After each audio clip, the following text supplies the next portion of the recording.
오늘 말씀 제목은 서로 발을 씻기라. 서로 발을 씻기라. 요한복음 13장 예수님께서 제 아들의 발을 씻겨주시는 장면을 여러분 묵상합니다. 제가 초등학교 5학년 때 과외 공부를 했습니다. 그때 우리 동네 아이들을 한 친구들 5명 정도 모여서 과외를 했는데, 선생님이 지금 제가 너무나 분명하게 기억하는데 고려대학교 다니는 고고학과를 다니던 분이었어요. 그래서 제가 어렸을 때 나는 크면 고고학을 하고 싶다 이렇게 생각을 했어요. 그 선생님 때문에. 그 당시에는 고고학이 뭔지도 잘 몰랐지만은, 근데 그 선생님이 참 시골에서 올라온 그런 청년이었는데 정말 열심히 아이들을 가르쳤습니다. 한 번은 아이들이 숙제를 해줬는데 숙제를 아무도 안 해갔어요. 다 안 해갔습니다. 그랬더니 선생님이 화가 나더니 가서 회초리를 갖고 와라. 우리는 다 이제 회초리로 만든구나 하고 부들부들 떨면서 회초리를 가져갔더니 선생님이 갑자기 우리가 이런 조그만 상에, 밥 먹는 상에 앉아서 같이 예배를 드렸는데, 이제 공부를 했는데 갑자기 상 위로 올라가더니 자기 종아리를 걷는 거예요. 그러더니 내 종아리를 쳐라. 내가 너희들을 잘못 가르쳐서 너희들이 숙제를 안 하였기 때문에 선생님이 내가 맞아야 된다. 이게 굉장히 심파적인 이야기 같지만 그때 우리들은 얼마나 충격을 받았는지. 그때는 순진할 때잖아요. 세게 안 치면은 자기가 혼내갔다고 막 엄포를 놓으셔서 아이들이 어떤 애가 한 대 치고는 그냥 선생님 잘못했어요. 그리고 우리가 다 사색이 돼가지고 울면서 다시는 안 그러겠다고. 그래서 그다음부터는 숙제를 안 해오는 아이가 한 명도 없었습니다. 제가 그 선생님 이름 다 기억하고 있단 말이에요. 지금까지. 노도코예요. 노도코. 고대 고고학과. 이게 얼마나 그 선생님에 대한 기억이, 초등학교 선생님 성함 기억나는 거 하나도 없는데 그 선생님은 잊어버리지 않아요. 왜? 그때 그게 너무 충격적이었던 것 같아요. 잊어버려지지 않는 그런 기억이었습니다.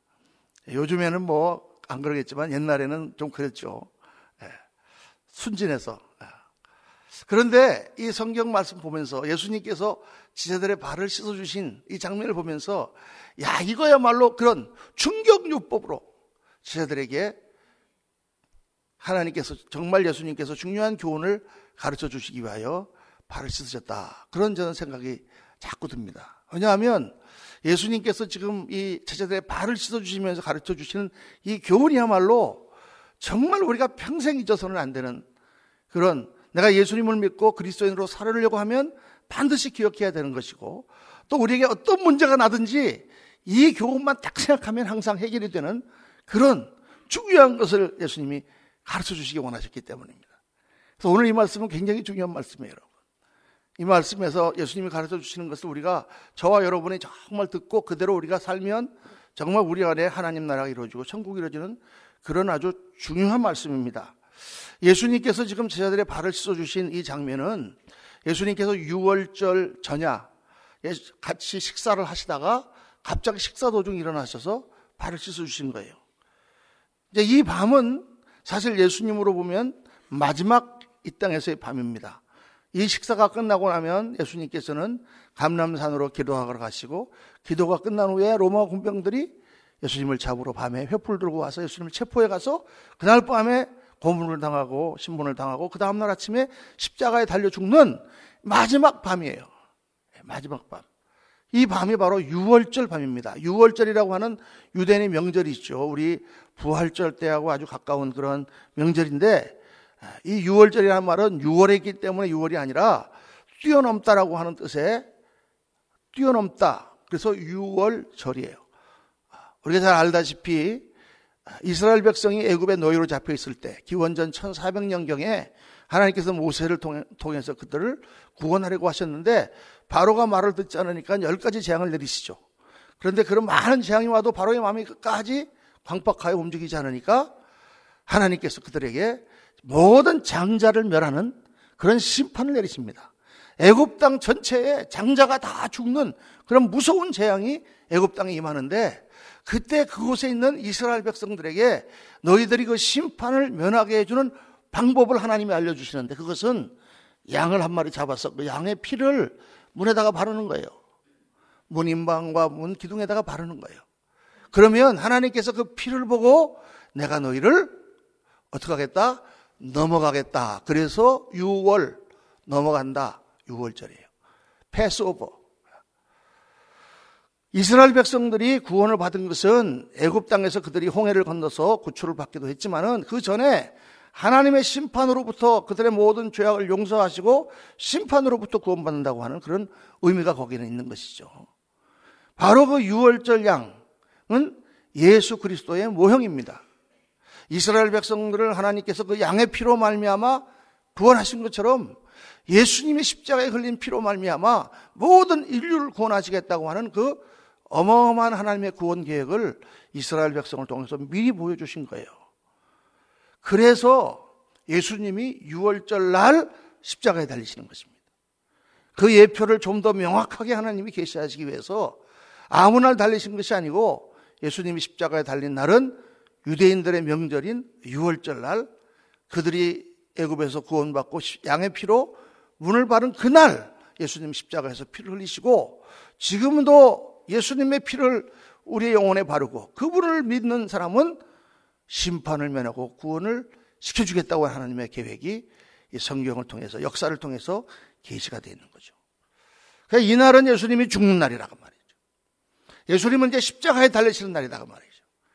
그런데 제자들은 어떻게 하고 있느냐? 제자들은요 싸우고 있어요 그때. 왜냐하면 제자들은 예수님을 완전히 알지 못하고 예수님이 기적을 일으키시고 예수님이 오병이어로 5,000명을 먹이시고 막 그런 위대한 선지자이며 또 자기들이 보니까 구원자, 예수님은 구원자, 성경에 예언되어 있던 구원자인데 그들이 생각했던 구원자는 이스라엘 백성들을 구원하러 온 구원자로만 생각했다고 말이죠. 그러니까 이제 예루살렘에 입성해서 예수님이 어떻게 하실 것입니까? 당연히 로마 군병, 그 유대를 지배하고 있던 로마 군들을 다 쫓아내고 기적으로 예수님이 거기에 나라를 세우고 왕이 되실 거 아니에요. 그러면 왕이 되고 나면 그 밑에 장관들이라든가 이런 사람들은 누가 될 거냐고 말이에요. 우리들이 될 거 아니에요. 예수님을 따라다니는 지자들이.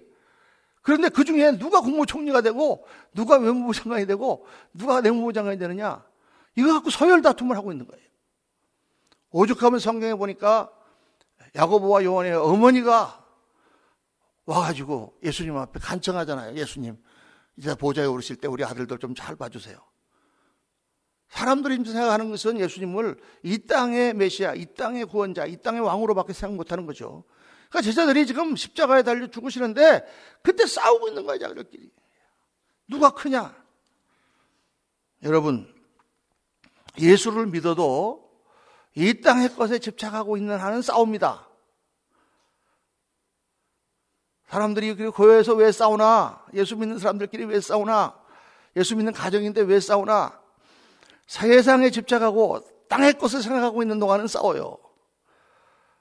제자들하고 또 마찬가지인 거예요.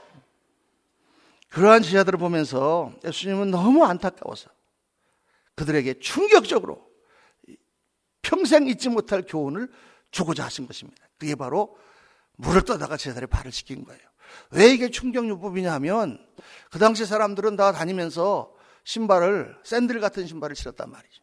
그러니까 바깥에 뭐 포장도 안 돼 있는 도로니까 한번 나갔다 오면 발이 새까맣게 묻죠.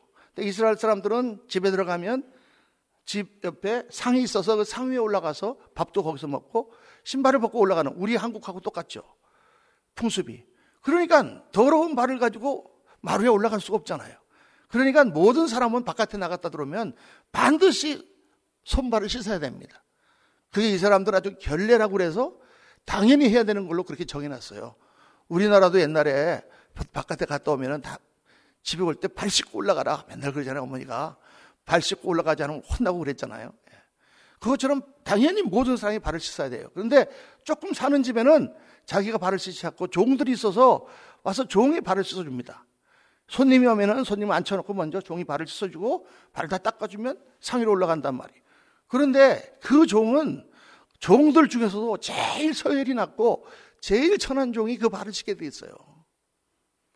그런데 그들이 왕으로 모시고 주님으로 모시는, 선생님으로 모시는 그분이 자기들의 발을 씻어주니까 지자들이 당황하지 않을 수가 없는 거죠. 왜 내 발을 씻기십니까? 하고 막 그런 이유가 그래서 그런 거예요. 그런데 예수님은 그 발 씻은 것을 통해서 그들에게 결정적으로 중요한 교훈을 가르치고자 하셨던 것입니다. 오늘 여러분 이 세 가지 교훈을 평생 잊어버리지 말고 마음에 꼭 새기시기를 주의 이름으로 축원합니다. 저도 늘 새겨야 되고 문제가 있을 때마다 바로 요게 문제다. 요게 되지 않아서 문제다 생각하고 요거를 리마인드하면 해결할 수 있는 세 가지 중요한 교훈을 가르쳐 주십니다. 첫째는 뭐냐? 한번 따라 합시다. 예수 믿는 사람은 반드시 겸손해야 된다. 예수 믿는 사람은요, 겸손이라는 것이 아주 인에 박혀야 돼요. 겸손이 전부야. 겸손하지 않는 사람은 지금 예수님을 잘 모르는 거예요. 겸손이 하나님 나라에 들어가는 비결이고 겸손이 하나님을 만나는 길이에요. 여러분, 왜 사람들이 아직 하나님을 잘 못 만나느냐? 하나님을 알고 싶어도 하나님이 깨달아지지 않느냐? 나는 목사님 관심이 있는데 도무지 믿어지지가 않습니다. 그 이유가 뭐냐? 겸손하지 않기 때문에 그래요. 여러분. 우리가 정말 우주를 보고 겸손하면 하나님을 믿지 않을 수가 없어요. 스티브 잡스라고 우리 애플에 사장하던 그 돈 많이 벌었던 사람이 죽으면서 남긴 글이 여러분 인터넷에 다 회자되고 전부 카톡으로 여러분 다 받으셨죠? 요즘은 그런 걸 하나를 누가 받으면 그걸 다 돌리더라고. 그래서 여러 사람한테서 똑같은 게 와요. 스티브 잡스가 누워서 병상에서 죽어갈 때 보니까 정말 내가 돈을 많이 벌었지만 그거 아무것도 소용없고 내가 정말 더 가치 있는 일을 했어야 될 걸, 정말 좀 더 사랑하고 좀 더 사람들에게 잘했어야 될 걸. 내가 누워있는 병상이 세계에서 제일 비싼 병상이에요. 여러분 다 내놓고 가니까. 조금만 겸손하고 조금만 똑똑한 사람은 이 인생이라는 것이 아무것도 아니라는 걸 알잖아요. 그렇게 하나님 앞에 내가 겸손하여 마음을 낮추면 그 사람에게 하나님 말씀이 들어가고 그때 하나님을 만나게 되는 거예요. 근데 그렇게 낮아지기 전까지는 절대로 하나님을 만날 수가 없습니다. 경험할 수가 없습니다. 저도 그랬어요, 옛날에. 정말 내가 뭐 똑똑하다고 하고 뭐 책 읽어보고 뭐 이것저것 다 해보고 가보고 뭐 해도 하나님이 알아지지 않는데 내가 어느 날 그분 앞에 내 무릎을 꿇으니까 하나님이 와서 저를 만나주시고 나를 안아주시는 거죠. 겸손이에요, 여러분. 신앙자는 겸손밖에 없는 거예요. 어떻게 이 우주의 왕이 겸손치 않은 자를 만나시겠어요, 여러분? 어떻게 이 온 우주가 생명을 지으신 그분 앞에 이 아무것도 아닌 벌레 같은 먼지 같은 내가 까불면서 뭐 하나님이 뭐 있다면 어쩌고 저쩌고 하면서 어떻게 그분을 만나겠느냐고요. 만날 수가 없는 거 절대로요.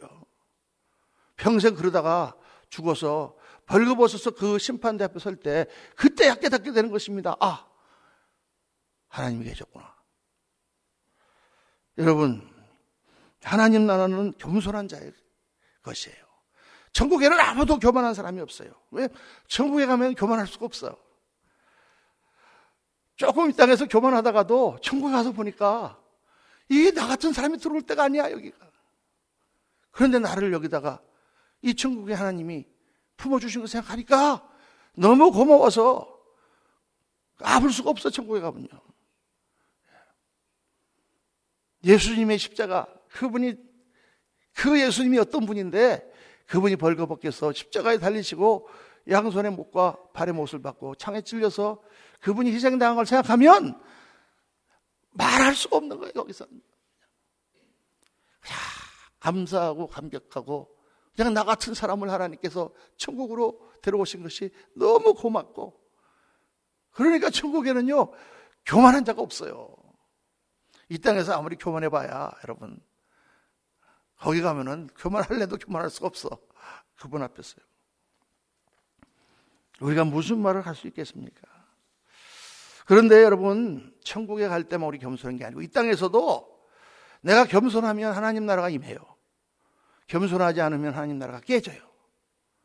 우리 마음이 막 번잡할 때, 문제가 많고 짜증이 나고 힘들 때 내가 하나님 앞에 겸손하게 엎드리면 그때 하나님 주시는 평강이 와요. 참 신기한 거예요. 막 뭐 때문에 기분이 나쁘고 그 사람이 나를 그렇게 한 것이 그냥 말 속이 막 웃기고, 그래서 하나님 앞에 기도하면서 정말 하나님하고 기도하다가 내가 확 겸손해지는 순간 그 사실 아무것도 아니고 나 같은 자가 하나님 앞에 은혜 받은 게 너무 감사하고 따질 일이 없어져요. 여러분, 우리가 겸손해지면, 진짜 겸손해지면 따질 일이 없어져요. 뭐가 그렇게 옳고 뭐가 그렇게 틀리나요? 옳고 그른 건 우리가 분별해야 되지만 그거 가지고 형제에 대해서 분노가 일어나지 않습니다. 분노가 일어난다고 하는 것은 겸손하지 못하다는 뜻이에요. 이게 잘 알면서도 잘 되지 않는 것이지만 그래도 계속해서 우리가 기도하면서 생각해 보면 내가 겸손하지 못하구나. 우리 마음에 심판하는 일을 멈추게 되면 평강이 오는 것입니다. 조금 뭐 하다가 기분 나쁜 일이 있거나 누구한테 조금 상처를 받으면 하나님 배 엎드려 기도해 보세요. 상처가 치료받는 게 하나님이 위로해 주셔서 그런 게 아니라 내가 겸손해지면 자동적으로 치료받는 것입니다. 이 겸손이라고 하는 것은 여러분, 사람들이 흔히 잘못 생각하는 게 뭐 사람들 앞에 예의를 차리면서 제가 뭘 압니까? 저 같은 게 부족한 것이, 여러분 이거는 겸손이 아니에요. 이거는 예의예요. 예의. 이거는 인사예요. 큰 집을 사놓고 사람들을 초대해놓고 집이 누추합니다. 이거는요, 뭐예요? 이거는 내숭도 아니고 뭐라 그러지 이걸? 상다리가 부러지게 차려놓고 차린 것도 없이 너무 이런. 우리 사람들이 그냥 그렇게 하는 얘기지 겸손이 아니. 겸손이라는 뭐냐 하면 하나님 앞에서 나를 보는 거예요. 이 전능자 하나님 앞에서 나라고 하는 실존을 깨닫는 것이 겸손이에요. 성경에 보면 욥이라고 하는 사람이 나오는데 그 숱한 고통 가운데 그가 그 모든 고통을 다 받으면서 그래도 하나님 앞에 거역은 하지 않지만 속으로는 막 이글거리는 그러한 불만족이 있을 때, 왜 하나님이 나한테 이렇게 하셨는지, 그때 하나님께서 자신을 그에게 드러내 보시는 거예요. 그때 욥이 아무것도 할 말이 없는 거예요. 그분 앞에서. 내가 이 온 우주를 지었을 때 너 어디 있었느냐? 너 어디 있었느냐? 그 하나님 앞에 내가 무릎을 꿇죠. 내가 전에는 주를 듣기만 했었다, 귀로 듣기만 했었더니 이제는 눈으로 봅니다. 그게 겸손이에요, 여러분. 그게 그 하나님 앞에 우리가 그 자리로 가면 천국이 임합니다. 그 자리로 가면 평강이 임합니다. 그 자리로 가면 모든 것을 극복할 수가 있습니다. 사랑하는 성도님들, 평생 하나님 앞에 겸손한 저와 여러분 되시기를 주의 이름으로 축원합니다. 평생. 두 번째 하나님께서 지금 주님께서 가르쳐주는 건 뭐냐면 우리는 평생 주님께 발을 씻김을 당해야 된다는 거예요. 주님이 계속해서 우리를 씻어줘야 된다는 거예요. 이 지금 베드로와의 대화를 보면은 다 주님께서 발을 씻어주실 때 다 사람들 너무 당황해가지고 어쩔 줄 몰라 했지만은 베드로는 성격이 조금 급하고 괄괄하니까 예수님이 발을 씻겨주려고 그러니까 왜 이러십니까? 주님 왜 이러십니까? 그러니까 예수님께서 네가 지금 내가 하는 일을 모르지만 곧 내가 너한테 왜 이러는지를 알게 될 거다. 그러니까 베드로가 더 완강하게 안 돼요. 절대로 내 발은 씻기지 못합니다. 그러니까요 주님께서 갑자기 아주 칼 같은 말씀하셨어요. 내가 네 발을 씻기지 않으면 너와 내가 상관이 없느니라. 너와 내가 관계가 없다고 말이에요. 너 나를 주님이라고 하고 네가 내 제자지? 스승과 제자의 관계가 끊어지는 거야.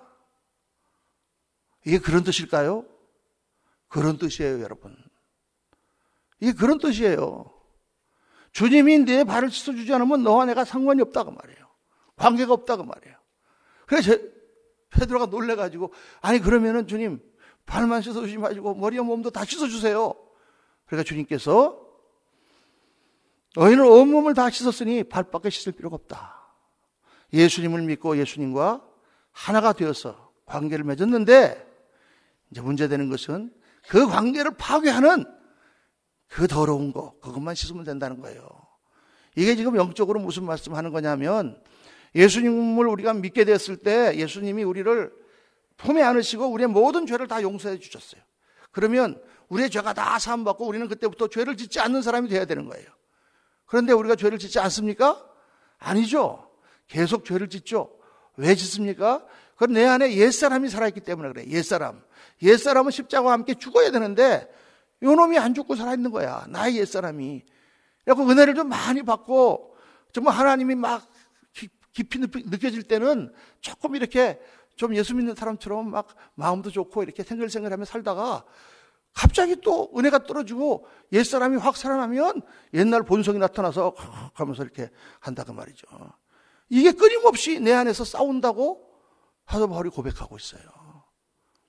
옛사람이 다 죽어버리면 성자가 될 텐데 요놈이 죽은 것처럼 보이다가도 다시 뻘떡뻘떡 살아난다고 말이에요. 이 옛사람 때문에 우리가 죄를 짓는데 그 죄가 주님과 우리의 관계를 끊어놓는다는 거예요. 그래서 그때마다 씻음을 받지 않으면 주님과의 관계가 멀어진다는 거예요, 여러분. 사랑하는 성도님들, 내가 지금 아버지한테 큰 죄를 졌습니다. 빨리 가서 내가 용서를 빌고 무릎 꿇고 사죄를 해서 좋을 텐데 나도 마음이 상해서 안 가고 있어. 아버지는 괘씸하게 생각하고 있어요. 이놈이 화를 내고 있어요. 그런 상태에서 아버지하고 나와의 관계가 어떻겠어요, 지금? 아버지하고 나와의 관계는 끊어지지는 않지만, 그렇다고 부자의 인연이 완전히 끊어진 건 아니지만, 어때요?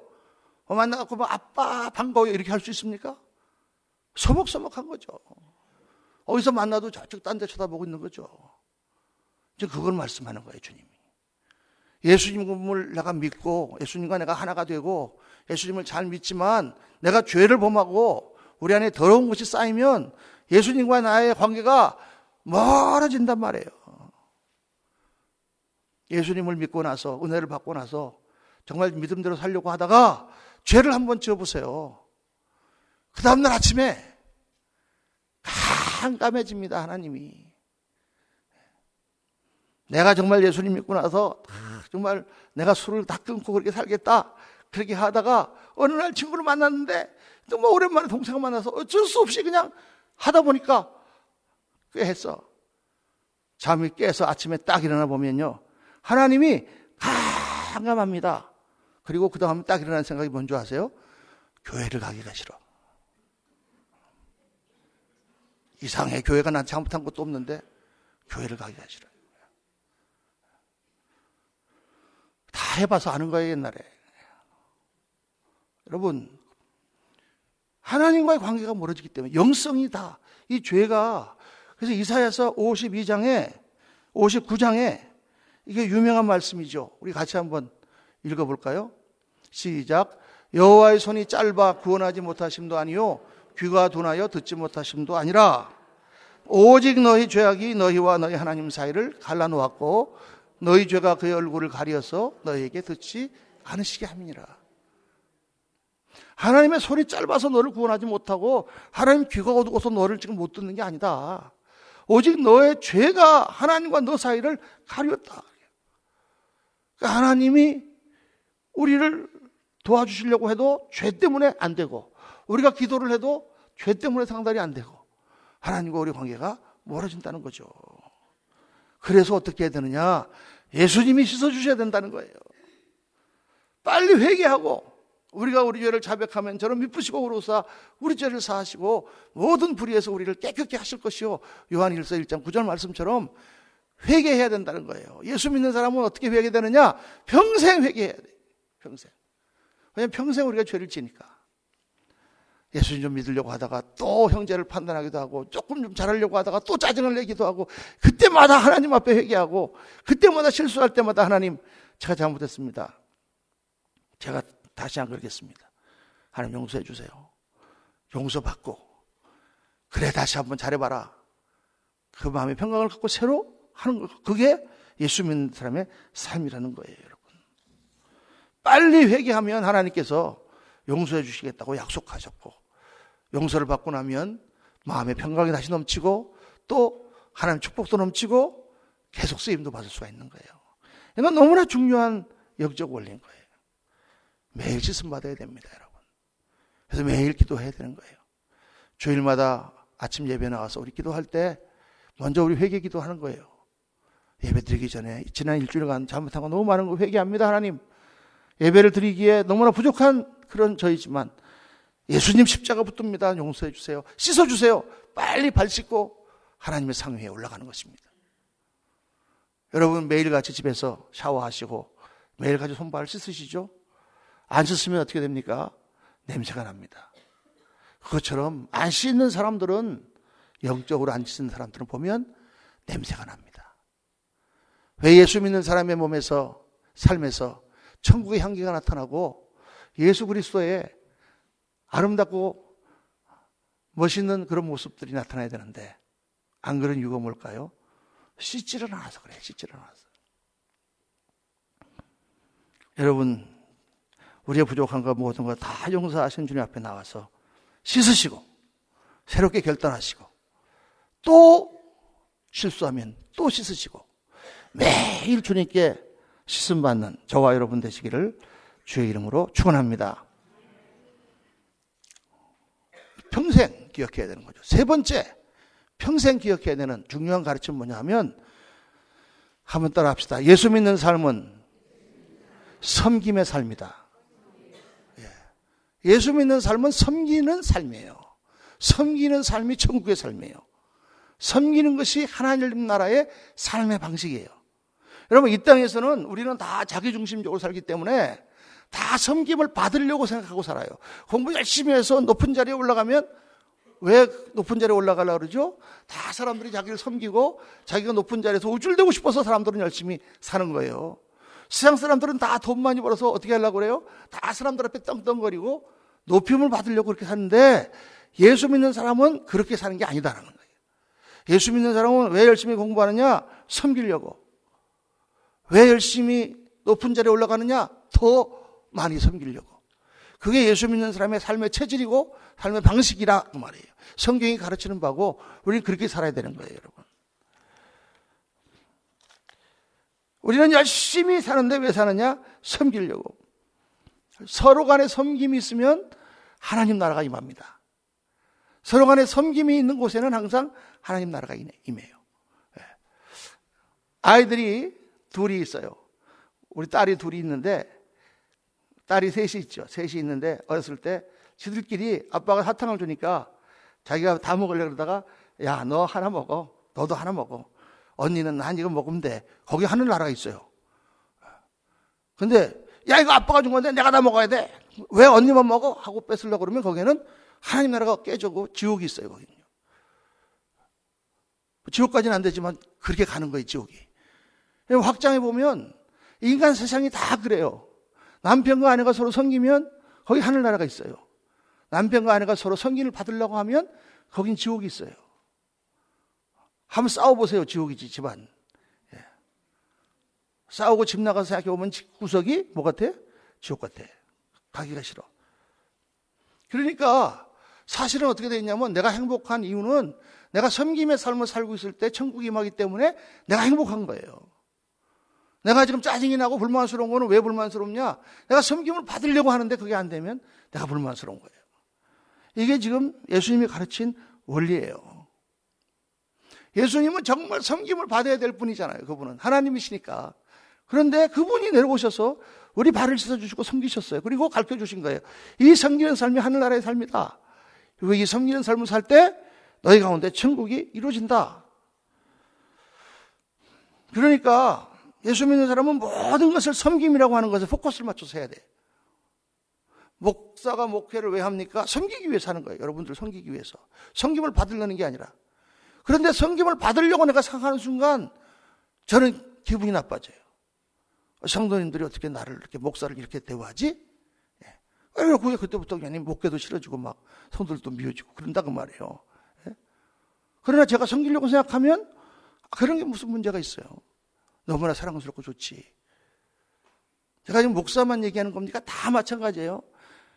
예수 믿는 사람은, 세상 사람들은 의사가 돼서 좋은 차 타고 좋은 집에 살려고 그거 공부를 하지만, 예수 믿는 사람은 더 많은 의식직을 배워서 더 많은 사람을 섬기려고 의과 공부를 하는 거예요. 변호사가 왜 됩니까? 섬기려고 변호사가 되는 거예요. 여러분, 돈을 왜 많이 버세요? 나 혼자 잘 먹고 잘 살려고 돈 버는 게 아니에요. 섬기려고, 더 하나님 나라를 위해 섬기고 더 많은 사람에게 나눠주기 위하여 그렇게 사는 게 예수 믿는 사람들의 삶이에요. 그게 우리의 철학이고 우리의 모습이야. 그 우리의 방식이에요. 그런데 성경에 보니까 우리가 그렇지 않고 재물이나 권력을 얻으면 그거는 다 우리를 타락시키는 마귀의 도구로 쓰임받는다고 그렇게 되어 있어요. 권력을 잡았는데 그 권력으로 섬기려고 쓰지 않으면 그게 그 사람을 망치고 그 사람을 악독하게 만드는 도구가 되죠. 재물을 많이 벌었는데 그걸 가지고 자기만 위해 쓰면은 타락하고 솔로몬처럼, 그리고 그 사람을 망치는 도구가 되죠. 그래서 성경에 디모데전서에 보니까 돈이 일만하게 뿌리라 그랬어요. 여러분, 돈이 나쁜 게 아니죠. 하나님의 영광을 위해 쓰지 않는 모든 것들은요, 망치는 거예요. 내가 머리가 기가 막히게 좋은데 그 좋은 머리로 하나님의 나라의 영광을 위해서 쓰고 좋은 것을 쓰면 그게 나를 영화롭게 만들지만 그거를 자기 자신을 위해서 쓰면은 사기꾼이 되는 거예요, 여러분. 악한 자가 된단 말이에요.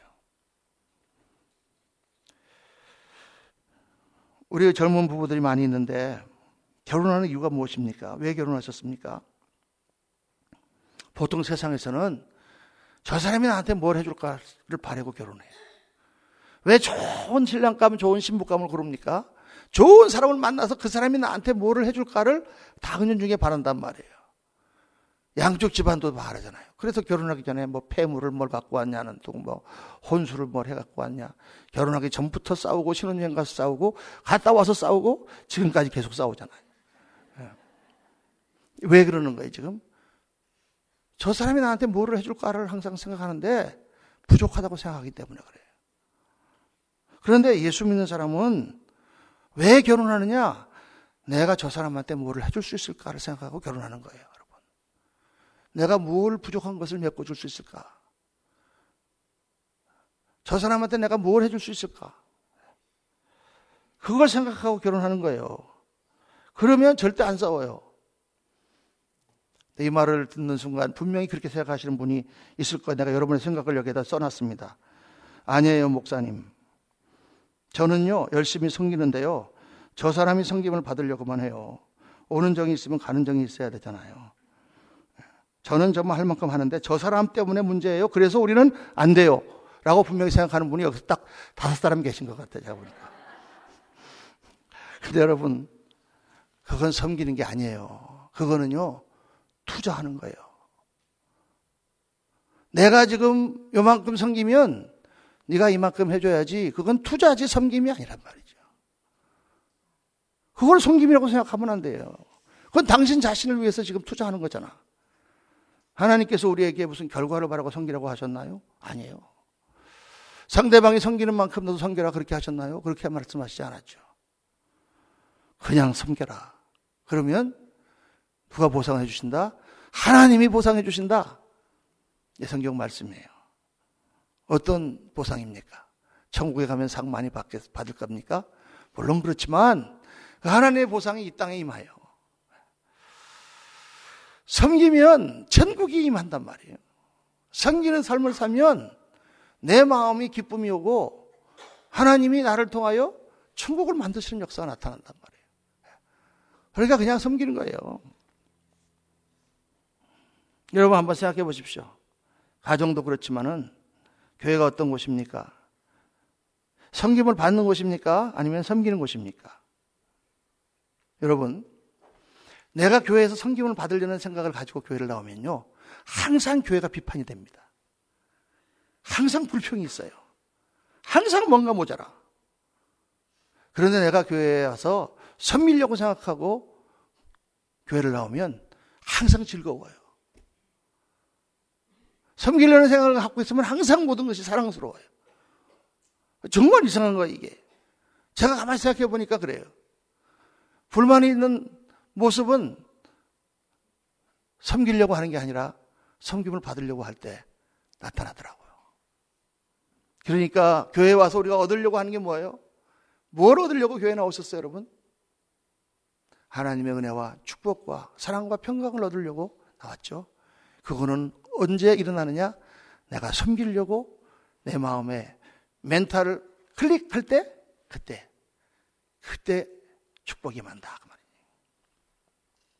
사랑하는 성도님들, 오늘 이 말씀은 오늘 하루만 듣는 게 아니라 평생 우리가 생각하고 있어야 돼요. 우리의 가정생활에서, 교회생활에서, 직장생활에서, 우리가 만나는 모든 사람들 가운데서 나의 인생의 자세는 예수님 믿고 나는 섬기는 삶을 살고, 그러면 하나님이 나에게 천국의 축복을 주시고, 그리고 내가 주님 앞에 갔을 때 영원한 천국에서 섬기는 것이로구나.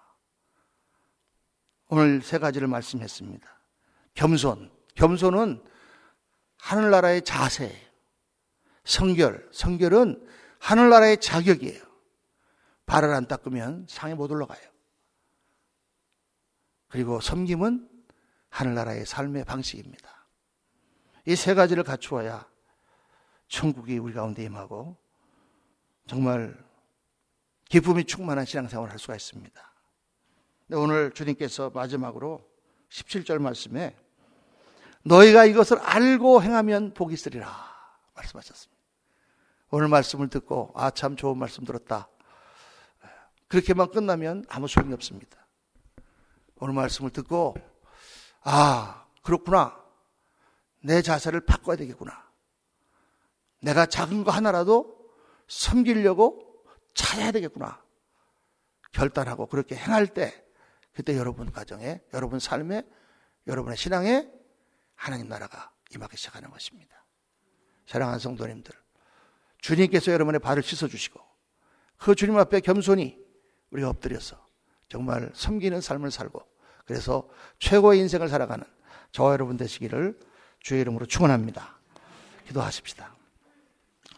할렐루야. 감사하신 아버지 하나님, 은혜를 감사합니다. 저희를 사랑하셔서 오늘 주님 우리의 발을 씻어주시는 주님을 저희 새롭게 만났습니다. 하나님, 왜 우리의 발을 씻어주십니까? 우리 하나님께서 너무 겸손하셔서 우리 같은 자의 더러운 것을 닦아주시고 아픈 것을 품어주시는 하나님을 저희를 생각합니다. 주님, 저희가 주님께 씻음받지 않으면 저희는 늘 더러운 채로 있습니다. 아버지 하나님, 늘 섬김을 받으려고 하기 때문에 저희는 불만이 많고 평강이 없고 행복이 없습니다.